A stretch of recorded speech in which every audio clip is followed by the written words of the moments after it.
We're live.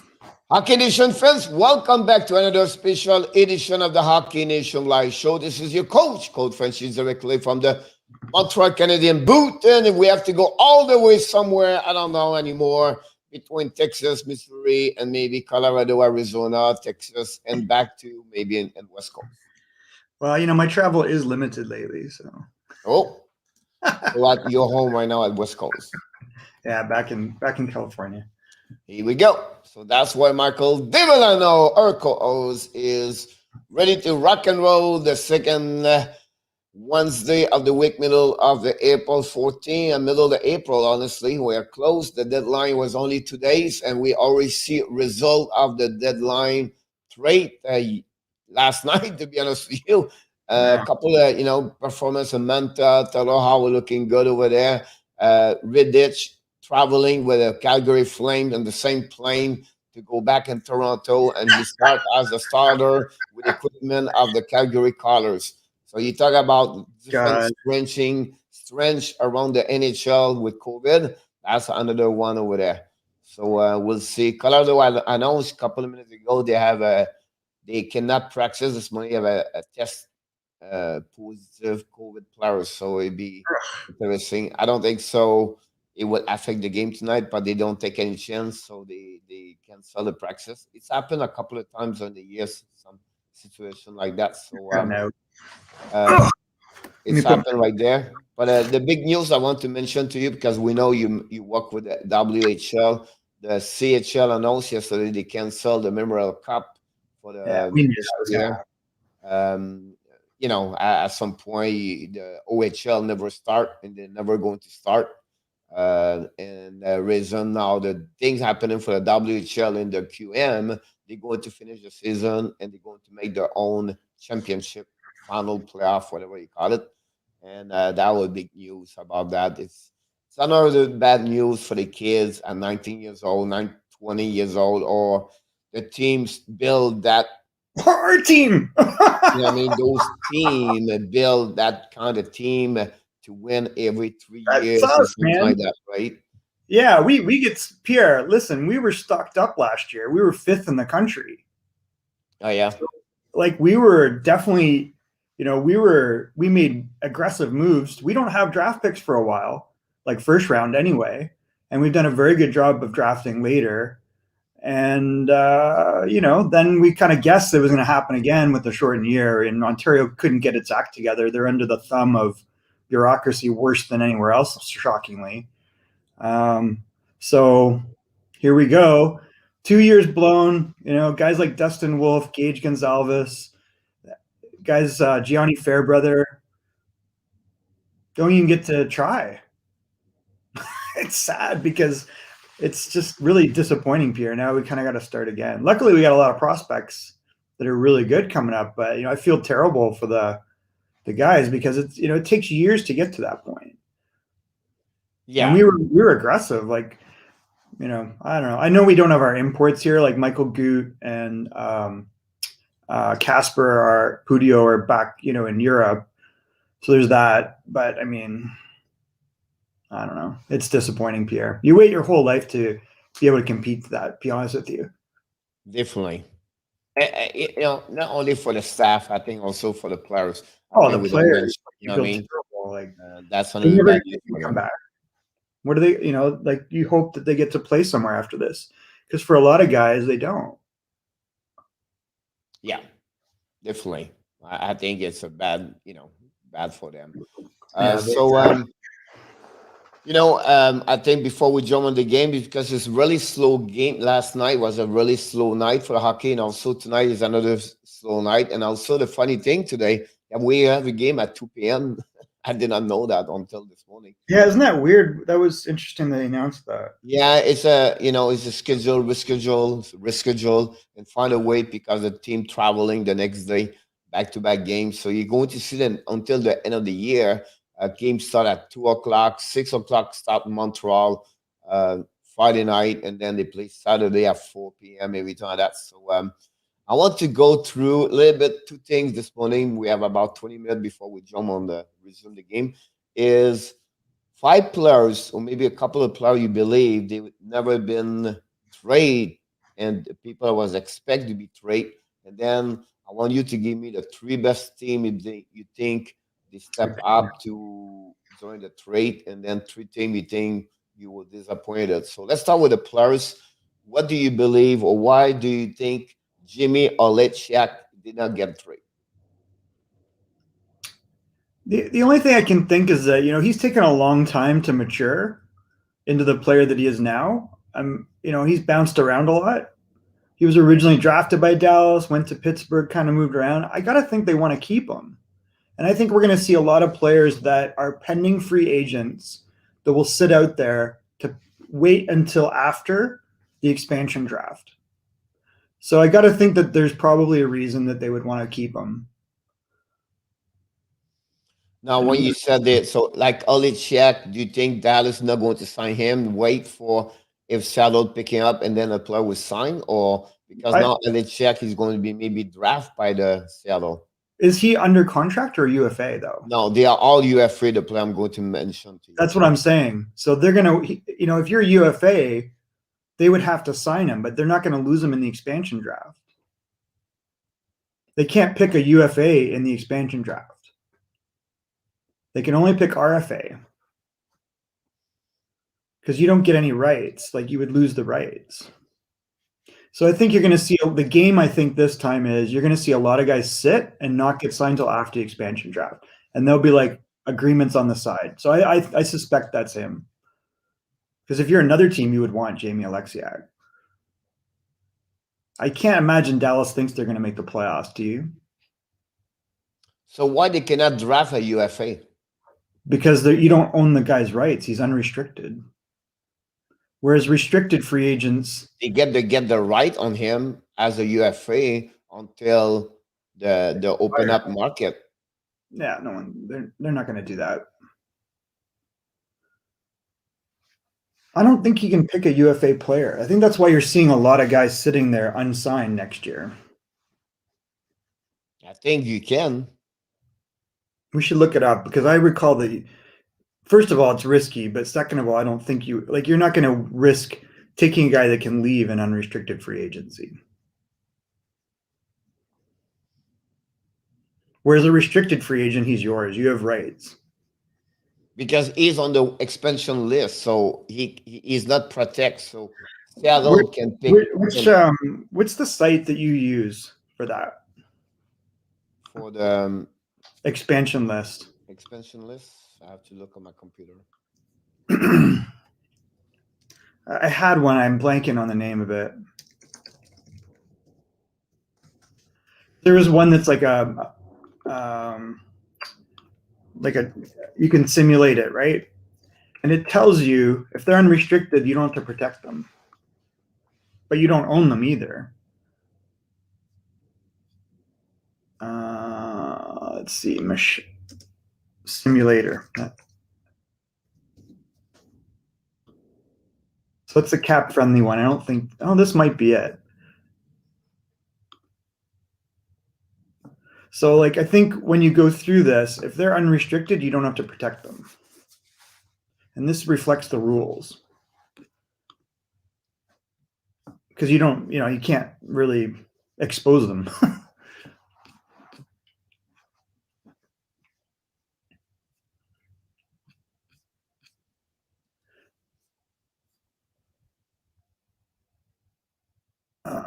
Yeah, I would go through. I'm pretty sure though that that's the way it's going to work. So if they're unrestricted, that's what I suspect with him. Oh wow, I got something better. What's that? Go to. I'll be funny. I don't know how I can do this, but hold on. That's crazy. Yeah, but we are completely wrong. For what? For what we said. What I said anyway. Can you see the comments here? Have a chat. Let's see.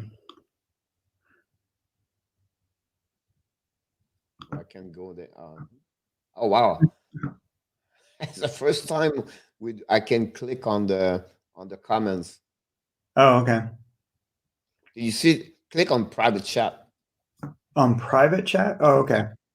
Can you see the Sound of Hockey? Yeah. Yeah.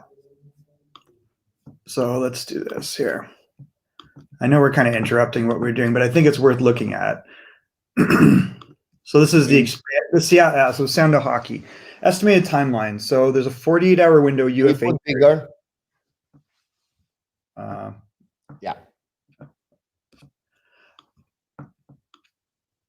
All right. So interesting. So basically, teams submit protected players list.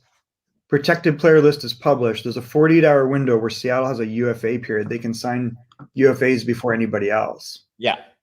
So that because otherwise they're not available in the expansion draft.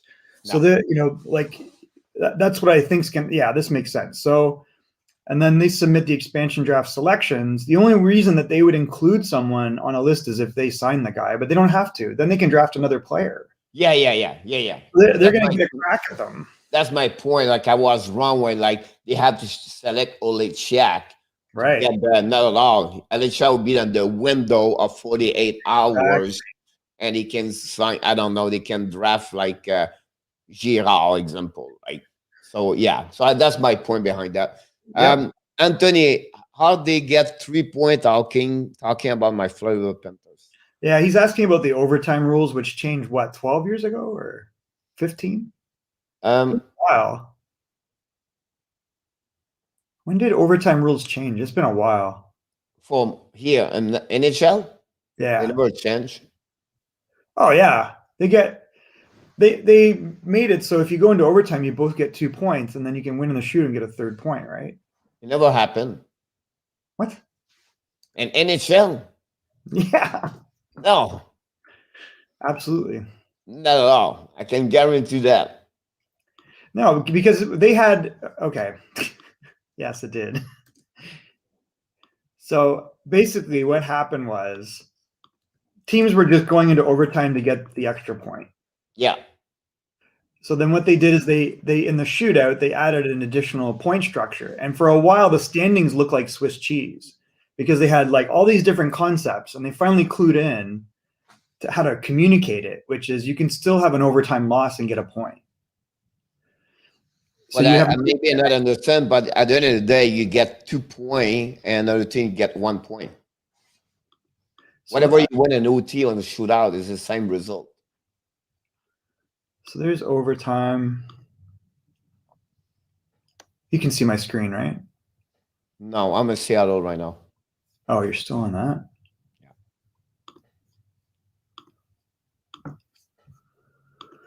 Yeah, it was very confusing, to say the least, what they did for a while, but it took a little time to figure it out. So there's overtime. So the points were still the same. That was which year? 12, 13. And then 13, 14, they came back, and they had some, is it 13, 14 or 14, 15?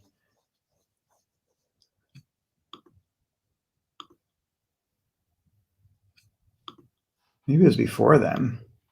Yeah, it must have been before then. It's been a long time.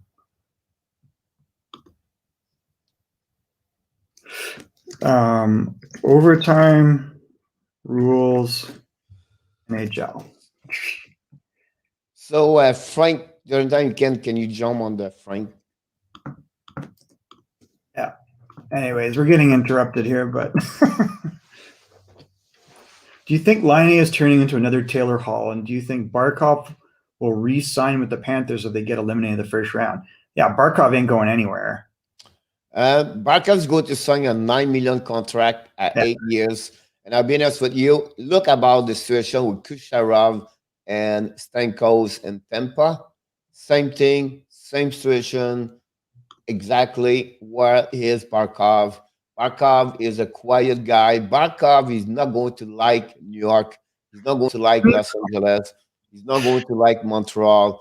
And not about he's just a good guy, like friend. Why you know that? Because I know Huberdeau, and they are always together with Aaron Eggblom, everything like that. And they want to win here, and they believe he belong here. He's a captain. And look about the history, Michael. Not many, of course, many captains got traded, but not many captains got traded. At least something happening. What do you mean by that? like like a bad a disagreement between the organization, the players, and everything like that. Oh On the yeah, yeah, captain. Makes yep, sense. absolutely, yep. Usually the captain, Pacioretty got traded in Vegas by Montreal, but at some point, it became, Pacioretty have a lot of pressure. Everything like that. So it's happened also. But do you think it's Laney Tornado another tail out? Um, I'm not sure what you mean by that. yeah, so he's like no projection every time like that where Al did not project with Buffalo. He scored 2 goals the last game again for Laney. I think for Laney, me is about behavior or mindset or whatever you call it. It's not about skill. It's about to be where he want to get.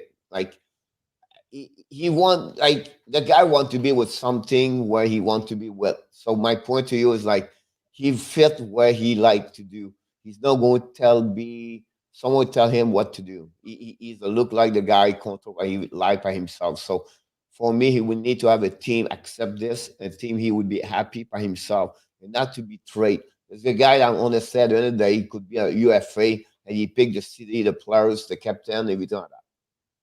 So that's what Patrick Laney. I think on the right team, a right foot, at the right, and I think Columbus is not going to give up on him. They're going to let it go. John Tortorella at the end of the year.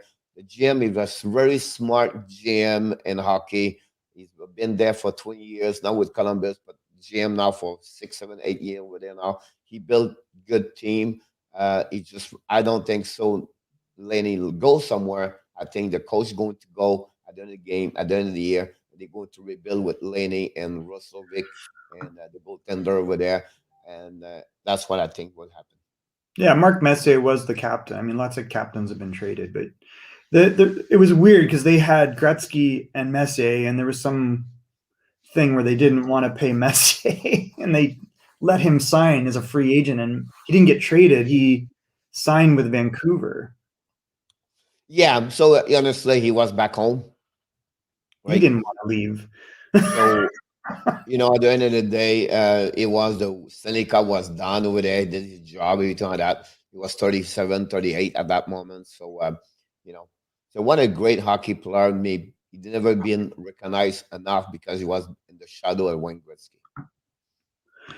Well, I mean, yeah, I think he got, they have a Messier trophy now, right? For leadership. It could, yeah, something like that. Yeah. Yeah, so he was pretty noted as a leader, and he had some pretty crazy moments. So he definitely won another cup without Gretzky in Edmonton, and then he went to the Rangers and won a cup. So he got his own rep after a while. But I think what was interesting to me, Pierre, about Mark Messier and the rules, they talk how tough he was, and he was tough. He was they called him the Moose, right? And then you watch his Hall of Fame, like they do the video of your Hall of Fame, and all you see is him hitting guys from behind all the time. Like constantly into the boards. I'm like, well, that's hitting from behind. That's cross-checking. That's boarding. It's like games changed. So back to your situation with the time, and we jump on the question to Frank. And Frank, thank you so much to be here in the morning. I appreciate a lot, by the way. The time like Anthony asked about 3 and 2. What do you think? The 3-point time. Did you look the rules? I'm trying to figure it out when it changed. Something changed in the standings related to shootouts. And I'm trying to remember. So how does it work right now? You both get a point, and then they get the extra point? Yeah. So you get a point at the end of the regular game, and then after that you play the OT for 1 point, or you play the shootout for 1 point. That's simple. So it's like they can both there, but then before that, there was if you didn't win in overtime, nobody got anything for a while, didn't they? There's something. So you have no OT, so the game was tied. Right. And then after that, they had a time limited of 5 or 10 minutes. I think it was 5 minutes. 5 minutes, and if you win, you get an extra point. And then right. after that, they added an extra. They add the shutout, and that's the same thing about that one. So that was the change. So they award 3 points. You can both get a point, and then they get an extra point. That was kind of the change. Yeah. I can't remember. That was a while ago. It's got to be 15 years, right? Great question, Anthony. I think it was Frank, but it's Anthony. It was fun. I don't think so. He's going to win the. I don't think so. Barkov's going to win the Rocket, right? Do he can get the point? He could be a Maybe finalist. For that. He could, but I really believe I like the fact. The last part of the question is that's what I love. The Yep. Lady Bank is going to be the one he can get over there for sure. You know what I mean? Like he could be another, like he could that kind of player. I believe he can be, and then he's not enough recognized to the two-way players. You know, he's honestly right now he's the guy carrying on the team the last 7-8 games. And he back from the injury, he carry on the Panthers by himself on his shoulder. Yeah, he's a real good player. I really like Barkov. That was a great draft pick. I remember when he was drafted, and was that the Seth Jones draft? Yes. So- No. Look, I'm curious. I can't. No, he's old. He's older at that. Is he? Is Yeah. he? I think it was. He's a 95 birth year, and he was drafted in 2013. McKinnon, Barkov, Drouin, and Seth Jones. Really? Yep. And Seth Jones for a long Barkov time. was second, right? Seth Jones went fourth. No, Barkov. Barkov went second. Yeah. Yeah. This was like, so it's interesting draft. McKinnon took a long time, Pierre, to become the guy we know. And then Barkov, people were like, okay, because he moved up really quickly. People clued in, this guy's going to be good. Drouin and McKinnon had won the Memorial Cup, so there was a lot of attention on them. And a lot of people were saying, oh, Drouin's better than McKinnon. I'm like, you guys don't know what you're talking about. And then Seth Jones, though, for a long time was rated first. And there was some weird, chatter. And then Nashville snagged him. And he took a while.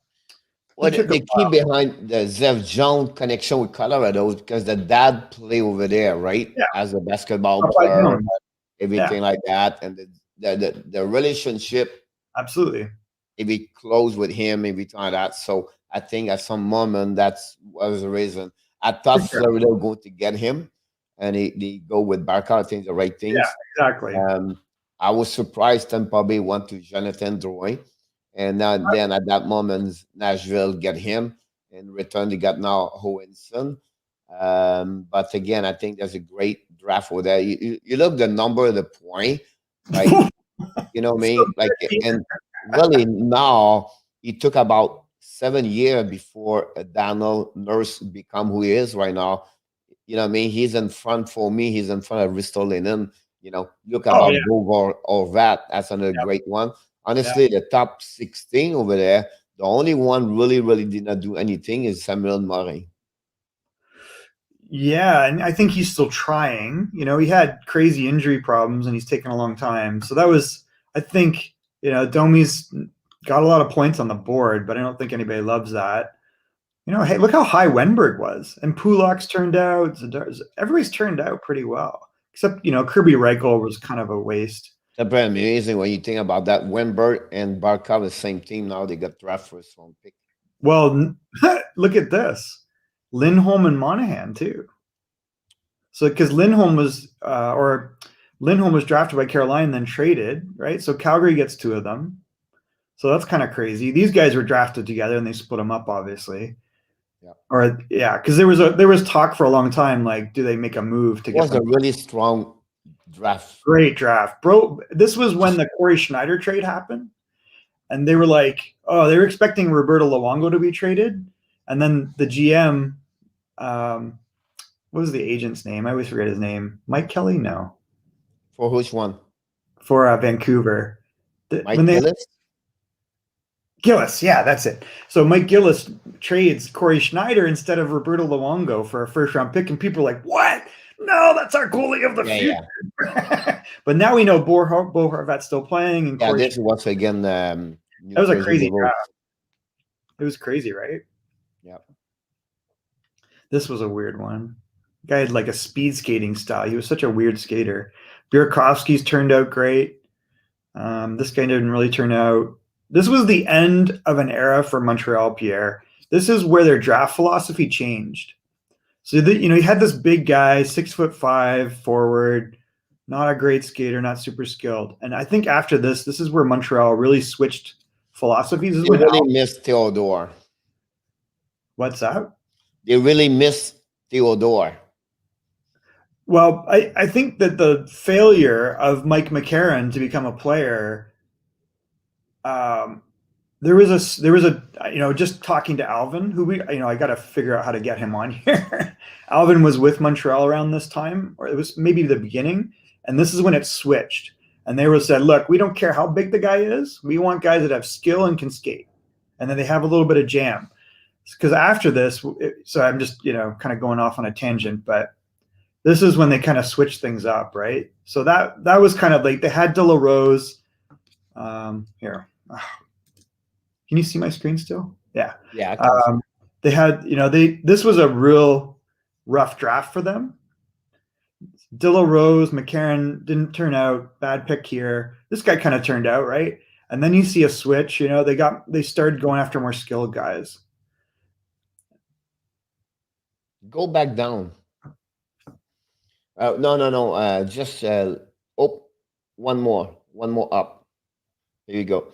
One thing sometime in hockey, and I think, I know we have not many kids saying, but never give up in life. Look, Jake Evans. I know. 7th-round pick, 207, right? He came from OJHL. And look at how he plays right now with Montreal Canadiens. He's a 4-line, but he's still fighting to stay in the NHL. And you have to give him credit for that part of there, Michael, because he deserved that one over there. For sure. I did not know he was a 7th-round pick. I'm impressive. It's crazy, right? Yeah. I mean, I think Noah, we hope he gets things together. He's just struggled since the eye injury. He would have been real good. Sergachev would have been real good. Where's Mantha now? Ottawa. Okay. That might be a good place for him. Paling, Cale Fleury. Pulling have a great year. Fleury have a good year with Laval right now. But look, they are stacked after that. Oh, yeah. Ilonen have a great year with Laval over there. We don't talk a lot about Jordan Harris. Jordan Harris will be a great hockey player. Not sure, I mean, he's still one more year with the Northeastern. He's going to be a captain next year. He's a great hockey player. We don't talk about Raphael Harvey Pinard. Have a good year so far. So it'll be interesting about that. We traded for Cole. Do you see a connection between Everett and Montreal? Yeah.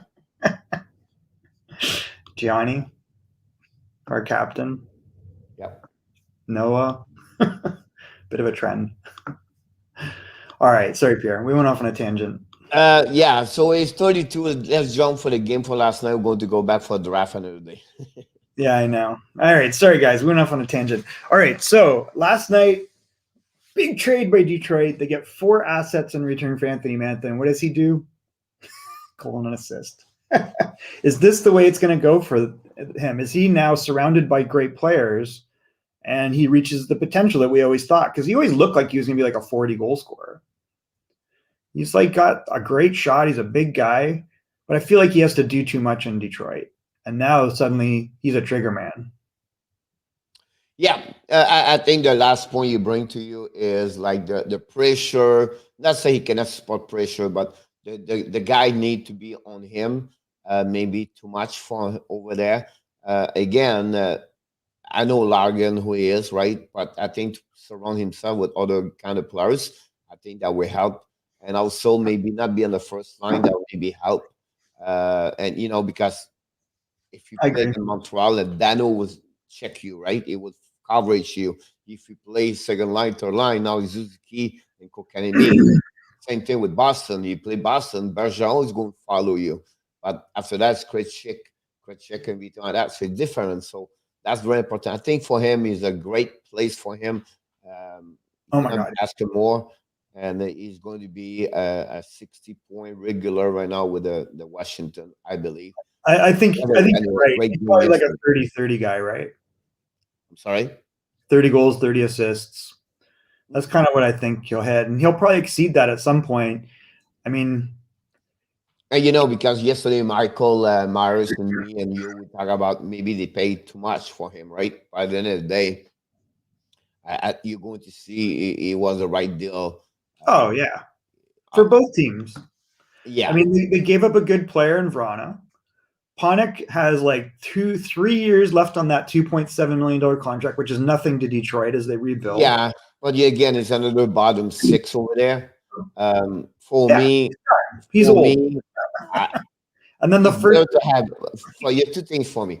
Better to have Panic to have Sam Gagne that's or what I was Bobby Ryan or those guys at the bottom like exactly Nelson, right? yeah, That's the first thing. But the second thing, I would be careful. I would prefer to have maybe Shevnikov or Smith or Remison or versus Panic if it's the case. for sure. I think though we see Steve Yzerman's plan. He's got a bunch of contracts that are expiring. Like there's 12 contracts that would have expired. They traded some of them, like Johnny Merrill. They move, they move a couple guys, right? So then he's got to fill that in because he's planning on just letting the young guys grow into their roles. So I think we're seeing that. But you're right. Like I'd rather see Svechnikov play. Even the Menstikov signing, we see he's what he is. He's skilled enough to be a not effective. Like he can hang, but he's a third line guy. He's a high skilled third line guy. Larkin's a second line guy at best. So when we talk to them, they say, "Oh, we don't have enough talent yet." They were right. They knew that. So now you see the other night was a good sign because Zadina played great, Rasmussen played great, and those are the guys you want to emerge. So I think increasingly we'll see those guys play. So I think moving the other thing is Anthony Mantha is a 96 birth year. So he's getting up there. He's 25, 26. And by the time these young guys that are like 18, 19, 20, 21 mature, he's going to be in his 30s. So I think he's just trying to group guys together that can move together over a 10 or 12-year period. Yep. All right. So they spanked Philadelphia last night. It was pathetic. It was like bad. I saw Elliott on his belly so many times. It was crazy. It was not pretty. All right, so the other game, Boston holds on to beat Buffalo 3-2. Buffalo gets a point, loses in the shootout again. So they keep getting points. There's hope in Buffalo long term. Were they aggressive enough at the trade deadline? They moved Taylor Hall. They moved Montour. They didn't move Ristolainen, interestingly enough.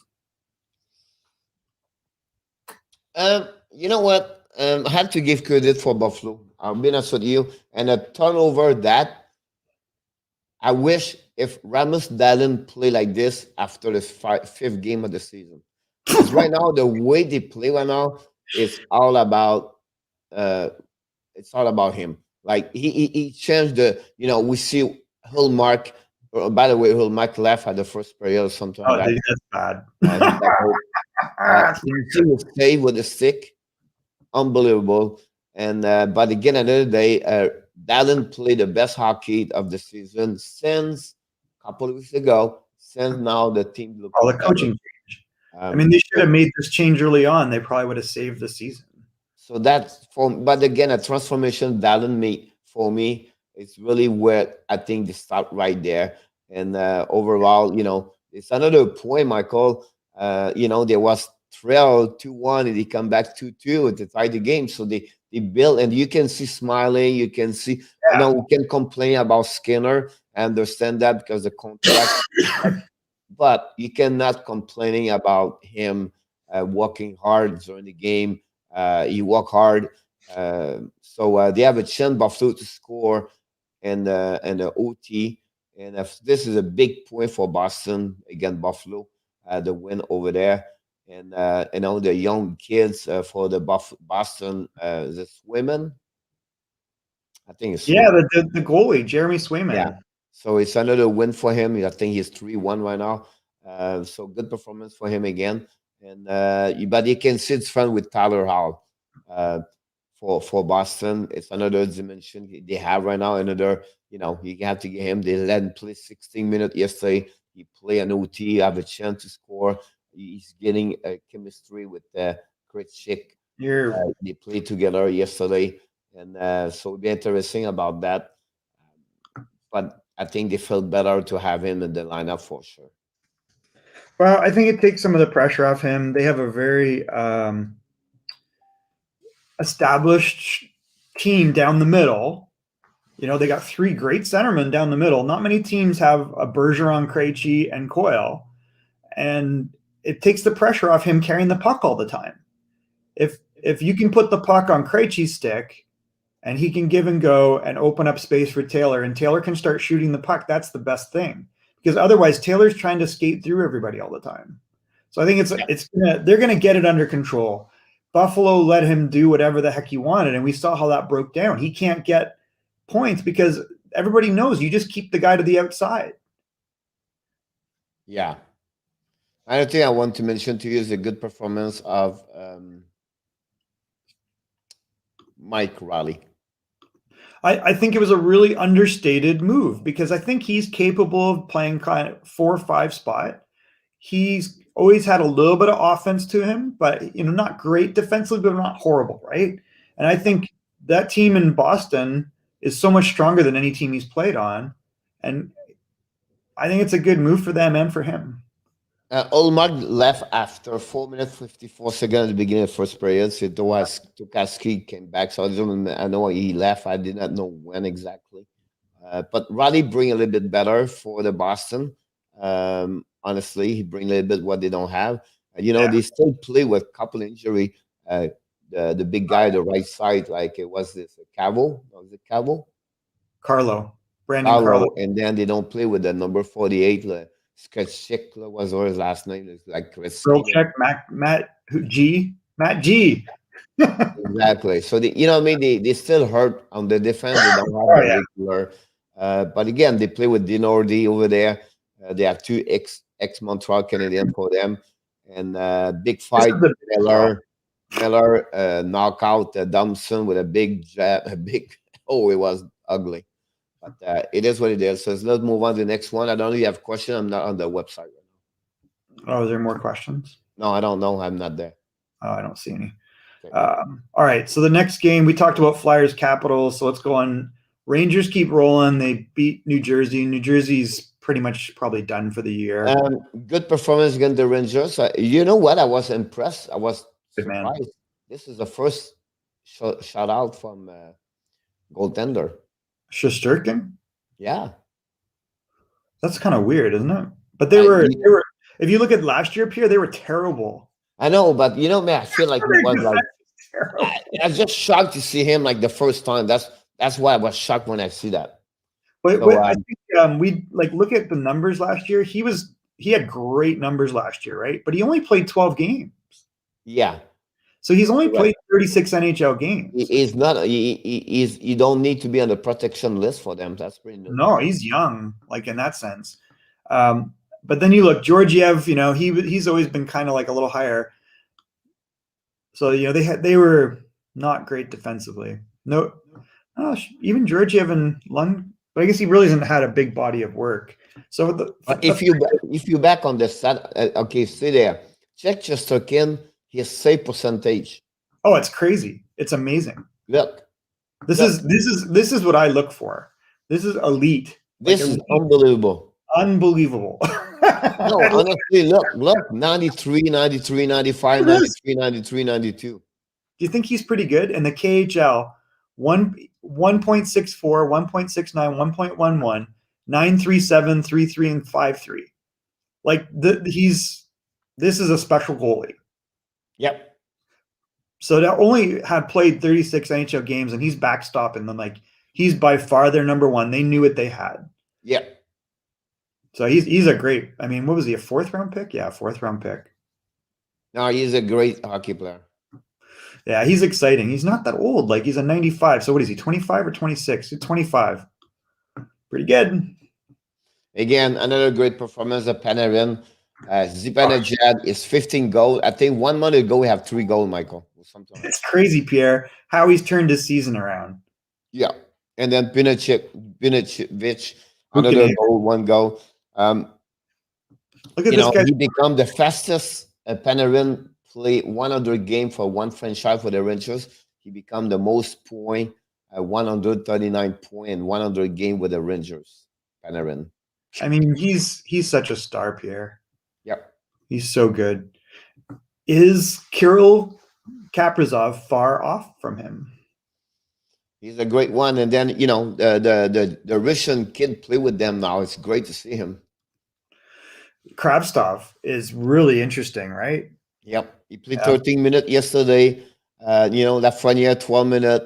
You know, Panarin, you know, Quinn had did very well. He split everybody, but, you know, they gave a lot more time for Buchnevich and Zibanejad with 19, 18 minutes. The rest of the team are only 13, 14, but all balanced, Michael. All balanced. Yeah, I don't know. I definitely want to. I mean, Kreider at 15 minutes. I think that you got to. He's a big guy, Pierre, and I don't know what you think. When I have players who are big like this, they work at a different speed, and they need to. It's like a horse that needs to gallop. Is that the best analogy? Where you need to let them go a little bit, and they get going, and then they really reward you. And I think playing him at 15 minutes feels really wrong to me. I think you need to get him going. I don't know. And one player we don't talk, another great performance is Fox. Look at this. Why would you play Ryan Strome 13 minutes, Pierre? This makes no sense. Are they sick or what's going on? They split. I think what he did, he has like everybody played almost the same thing. The 4-line, and usually a 4-line play 9 minutes, 10 minutes. He just let play everybody. And I think right now it's because the schedule also it's an element about that. Now you said, oh, you going to say why? But Zibanejad did 19 minutes and then Benedict. But look, they play on short and did for about 3 minutes. So the difference is power play. It's right there, the PK right there. Yeah, shorthanded. So, otherwise, they will play about the same thing like everybody else. So he really used 4-line yesterday, Michael. Did they not get a single power play, Pierre? They what? Look at the power play time on ice. There's no time for. No, they have 0-0 yesterday. Whoa! And then also all the power plays went to New Jersey. Yeah. Wow. But Rangers win. Yeah. 0-2, 0-4 for 0-2 for Devils, 0-0 for the New York Rangers. Let's go next one. All right. Sorry, we're getting caught in the weeds here today a little bit. Flames, Maple Leafs, Riddick's first start. Valimaki starts the scoring off for Calgary. They lose in the overtime. Yep. So I'm not sure what this says. 3-2. I watched the game, honestly. I want to watch Calgary because they play Montreal tonight, and I think it's the biggest game of the year. But you know, Toronto lost the last 2 games. Right. One for Montreal, one against Calgary. They tried to effort, but it was Dave Riddich in the net for them. And the only reason they get a point yesterday was because of him. Yeah, it sounded like he played very well. How many shots did he face? 8 versus 26. Yeah. Calgary scored 1 point. Funny because they have a slump before they meet Montreal, and they get back 1 game prior to that. They win, and they beat Montreal after that 2 games. Now they have another slump, and now they won the last 2 games, and now they meet Montreal this weekend, 2 games back-to-back this week. That's the most important thing because the only way they can make the playoff, they have to win 4 the last 5 games against Montreal. For Calgary? Man, that's going to be tough. It's going to be tough because now their backup goalie is Louis Domingue. So Max Strom was in the net yesterday. They are going to be back with Max Strom or Domingue. Domingue have a good number against Montreal, but it will be interesting to see that. The good news for yesterday for Calgary is again Lindholm and Goodrow score. Lindholm is already at 36 points. You have a good year overall. There's other players like Monahan struggle a little bit. Dubé have a difficult year. Pierre, it's so crazy. Yeah, it's kind of like it's been since last year, right? Because last year he started out really poorly for a guy that was so good his first 4 or 5 years. Like he's really kind of struggled. Yeah, yesterday, Do you, that didn't score, by the way. Mantha had no point. if you are the Tampa Bay Lightning, do you wish that you had acquired a backup goalie? It's funny you bring about that one because that's, my question to you will be that part over there. First of all, before we talk about Tampa Bay, I want to mention that the Nashville Predator. They won 13 of the last 16 games, It's and they don't incredible. play with Forsberg. I remember we had this conversation. We're like, they're not going to make it. They would have to win like 12 or 13 out of. Yeah, and they do all the stuff like this without Forsberg. Well, I think you see the importance of Roman Josi. You see the importance of Ryan Johansson, and you see Saro's team now. It's not Pekka Rinne's team. They're not stuck in nostalgia. And then you see Tolvanen has really helped. Like it's having funny, when you think about that, like think about Janat and Drennan. You know what I mean? Like you don't expect those guys like this. But I want to mention something. The Drennan is now 11 goals this year. That's shocking. And also the last 16 game, one player step up a lot is Victor Arvidsson. Have a really bad year until this 16, 17 game come back. He came back with two players, I believe. One is Roman Josi, and the second thing I think is the goaltender Zaros. Zaros is unbelievable. The last 10 game is on fire, this guy. But again, captain have 3 points yesterday. And I don't know, you know what I mean? Like, I don't understand what making he have a job in NHL right now. Well, this was kind of he's been struggling, like I think they made a mistake not getting a goalie. So yeah, it's interesting. Arvidsson, even Jarnkrok's got 11 goals. Yeah. Wow. Tolvanen, this to me is a great story. We waited for him. It felt like forever. He's only 21. He's showing he's an elite level shooter. This one shocks me because he hasn't, he's always been kind of like more of a 15 goal, 25 assist guy. So I think, he had some 60-point seasons, but those are like in the past, like it didn't feel like he was going to hit that again. But here he is. So he's had a good revival. Yeah. And they play without Fabro, right? Fabro is out. Forsberg is out. Richardson is out. Olivier is out. So it's amazing what they accomplished so far. Yeah, pretty impressive. I mean, Saros, it's shocking. I didn't realize Pekka Rinne still played 23 games though. But look at he's 9-12. Yeah, but remember Zaros missed 4, 5, 6 weeks. Oh, is that what it was? Okay. Yeah. I mean, this is definitely his team. What a difference. Yep. And unfortunately, have a very bad playoff last year. So it's going to be interesting, Pierre. It feels like they're going to sneak in. Do they run out of gas, though? Yeah. Well, that's going to be, can they sustain it? Because they've been on an absolute tear. I don't feel much pressure from Chicago, but it's not like they're fading that much. I mean, so it's going to be an interesting little race there. And I don't think Dallas thinks they're out. I've been honest with you. Listen. They're hanging on. They're hanging on. I'm laughing. I'll be honest with you. I'm laughing because remember last year, me and you, we started this show like at the beginning of the playoff, right? Yeah. That's we didn't believe it every day. Do you remember what we said about Dallas Star last year during the playoff? Constantly, like, are they gonna fall off? They're not gonna win. They're not gonna win. Every game. Every time the next morning, you said could have been another great performance, and then he was showing up. So now whatever. I'm starting laughing because I know like they're not going to make it. And then I would not be surprised they go to make it. So I don't want to tell them they are out yet. So let's think about this. If they win the next 2 games, they have 46 points and Chicago has 45. And then if they win the next 3 games, they have 48 points and Nashville has 49. No. They don't look great. Again, they play against Florida yesterday. They lose a point right there. They should win the game. Pavelski another goal yesterday.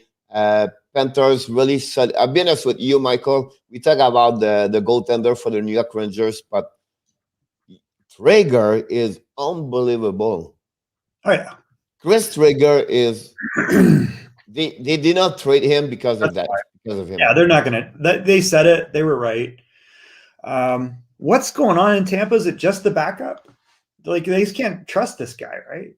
Yeah, that's the end of the day. It's just the backup goalie. Every time he's there, nothing happens. NHL, welcome back. I'll be right back. You talk for a little bit about this game, Pierre. Yeah, so the NHL, welcome back. You can say hi. Glad you make it this morning. We got Frank and Anthony earlier. We're going to be live tonight, another live stream on Montreal Canadian, 7 o'clock p.m. Hopefully you'll be there, NHL. If you want to talk about any subject you want to talk, don't hesitate to talk about. Michael put a game about that one. I was talking about the Florida Panthers won yesterday 3-2 and OT. Another great performance overall for the Florida Panthers. They snapped their 3 loss. Honestly, they lost, and then they found a way to beat Dallas, where I believe it was the most very important game for them to win for the standing. And this Central Division is jam. Barkov scored his 18th of the year. Vaneto scored an OT his 14th of the year on power play.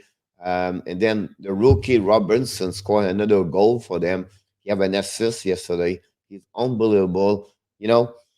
I don't think so. He's going to win the Calder because the reputation of Kaprizov, what he did with Minnesota.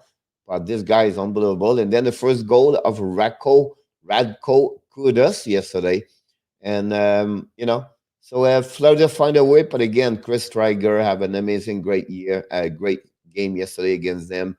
And Panthers find to figure out to survive on that one. Just want to mention to you is Central Division right now, 3 teams at 58 points right now. I know Florida 43, Tampa 42, Carolina 41, but still hanging there in the top. That's pretty impressive to see Florida over there. If you go on the North Division, it's only Winnipeg, Edmonton's fighting for the second, third spot. Edmonton's staying in there. It's really interesting. And the East Division, Michael, the Islanders now and Washington almost tie up over there. Pittsburgh, nobody talk about Pittsburgh, but they jump right now in the 3rd place. And then Boston. And then yesterday, the Rangers passed also the Philadelphia Flyers for the 5th division. That's great for them. And the West Division, but Colorado's getting there slowly by themselves. Vegas follow them. You have Minnesota look like Pittsburgh and the East Division by themselves at 3rd place. Then you have a fight between St. Louis, Arizona. I don't know. St. Louis is making a little bit of a run here. Yeah, like 3-6-1, they won the last 3 games, but I think that overall, I don't see San Jose or Los Angeles, Anaheim at the end of the day. I feel like LA's done. San Jose is erratic. I mean, Arizona, they're hanging in, but Gamming, buddy. Welcome in the show, Michael. Well, it's kind of shocking us all. I mean, I shouldn't say it's shocking us. I think Florida is definitely a surprise this season. I think that's the big surprise for Central Florida. Now, for me, I put them, both of them, as the first place. I put Carolina on my prediction at the end of the year. I always feel like a team win the Stanley Cup, they have a hangout year after that, right? And now they're missing Stamkos, Kucherov, and it's another. They have 2 teams right now. They have the team one Vasilevsky in the net, and they have a team one is the backup goaltender, and that's why you have to be careful to judge them. But they are really at the slump they are right now. They are 5-5-0, I believe, the last 10 games for them. They have I think that's changed a little bit for them because usually they are not that kind. They are 4-6-0, Michael. But again, I'm not going to judge them. Everybody have a slump during the year. Toronto been there with 6 games. Vegas just get out of this one couple of weeks ago. Colorado at some point struggle, Michael. At Adam the Burns, beginning, but they still, it's crazy because of their record. They've still only lost 9 games. That's crazy, Pierre. yeah, but I agree with him. Like, it's I think Carolina have a solid team, and Oh, the fact is division by division, it's very not easy to judge a team overall, right? so they made a move. What did they move someone from Anaheim? Who was it? The defenseman? Yeah, defenseman Hannah Hayden Fleury? I was so it's surprised Eddie at that. Fleury. Yeah. It's a weird Aiden move. Fleury, yeah. You go back at the roster for the demo up. So, I mean, there's still, is Teravainen still out? Yeah, on the concussion. One player is really off over there is Brock McGinn. I mean, I think he's fallen back to, he was so hot at the beginning, Pierre. It was crazy. Yeah, that's my point. He did not do it. It's Like he's, you know what I mean? Like he scored 8 goals the first 10 game or no, maybe 15 games. normally But still gets that. 10 a year. So, So he's really struggled over there. Niederreiter's having a good season again. It's like every other year. So I still don't feel like we're seeing the best of Svechnikov. This guy's been amazing. And you know how you said, hey, he's a big guy? I was watching him. He looks big. He looks a lot bigger than I remember him. Because I remember when he was like in his draft year, I was like, he's not that big. Like he's like maybe 5'10", 5'11". So he's got to be 6 foot, 6'1.5". Definitely. I think he's at least 6'1". Dougie Hamilton continues to thrive in Carolina. Trocheck is so dangerous. Yeah. They're an impressive group. It's definitely, and I still like Fogle. I mean, that's a great third line guy. Interesting. They're an interesting team, Pierre. It'll be interesting to see, like, does it come down to goaltending? But it doesn't seem to be a problem right now. Yeah, I tried to check for if we have some things going on around NHL. Yeah, so we talked about the Florida-Dallas game. I think we covered everything. Yeah, just mention about the game tonight. 14 goals for Frank Vetrano. Yep. It's funny, huh? The North Division is where we thought was going to be very tight, and that's the team have the most differential point versus the first one versus the second. They have 7 points between Toronto and the rest. The West Division 4 points, the East Division 2 points, and the Central Division is on 0 point. So I think Ottawa is better than we anticipated. Vancouver is worse. Calgary, I don't know. They're a strange situation. Calgary beats Toronto last night. Like when it's kind of like San Jose. They feel like the San Jose of that division. Yeah. Yeah. Interesting. Well, good show, Pierre. Yeah, I tried to get all the waiver list and nothing happening. I tried to check film and everything, so I just want to check you have something else. So, look, great to see Anthony today. Frank, glad to see you again. I'll see you tonight. And then we have a new Fireball Gaming part of the show today. And thanks again to be everybody here today. We're going to be back tonight for the live stream, 7 o'clock p.m., and on the Hockey Nation Live Show, we're going to watch the Montreal Canadiens versus the Calgary Flames, and also maybe to see Michael maybe a little bit later. We have maybe an interview after the game with Mike Kelly. Mike Frazier is the head scout of the Everett Silvertips. So right now we're scheduled 6 p.m. Pacific, 9 p.m. Eastern. Mike previously worked with both Brandon Wheat Kings and Swift Current Broncos as a scout in the WHL. And I think he's been with us for 4 years or 3 years now. Yeah. So he has, pretty deep knowledge of players, and it'll be a great guy to join us and talk about kind of guys that are coming up, major junior hockey. And then I'm sure he'll have commentary on what's going on. We try to bring him a little bit later after the game if we can. After your live stream. Yeah, we're going to shift right away, so we're going to announce this during the night. So Thanks again, everybody. Have an amazing, great Wednesday. Look forward to see you tonight for another hockey night, Wednesday night, and with the Hockey Nation Live show. Rivals night, Pierre. Yep.